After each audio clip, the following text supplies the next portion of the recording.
Ce n'est pas qu'une question de production d'énergie, mais c'est aussi une question de préservation d'énergie. Et il y a différents axes pour préserver l'énergie, et un qui vient d'être introduit dans la loi, qui s'appelle l'économie circulaire. Alors, qu'est-ce que c'est que l'économie circulaire?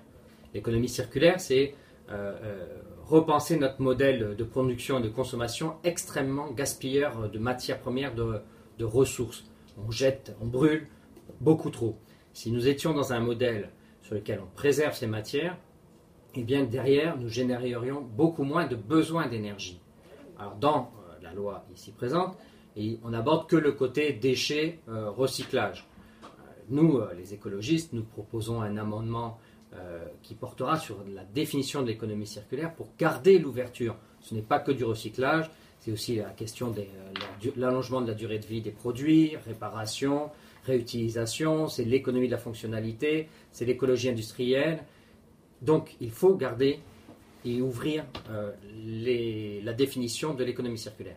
Autre point, autres amendements très importants qui n'a pas du tout été abordé par la loi, c'est ce qu'on appelle l'énergie fatale dans l'industrie. L'énergie fatale dans l'industrie, c'est toute cette énergie qui est perdue dans la production industrielle.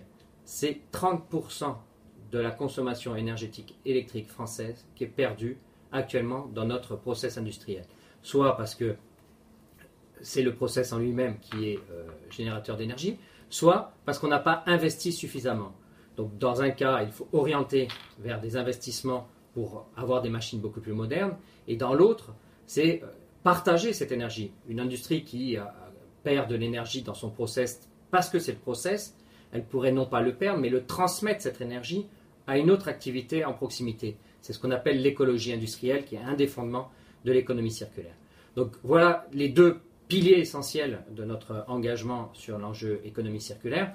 Après, il y a toute la stratégie autour des déchets, dans lequel nous voulons plus d'ambition sur le taux de recyclage et sur la capacité à aller plus loin dans la récupération de matières premières.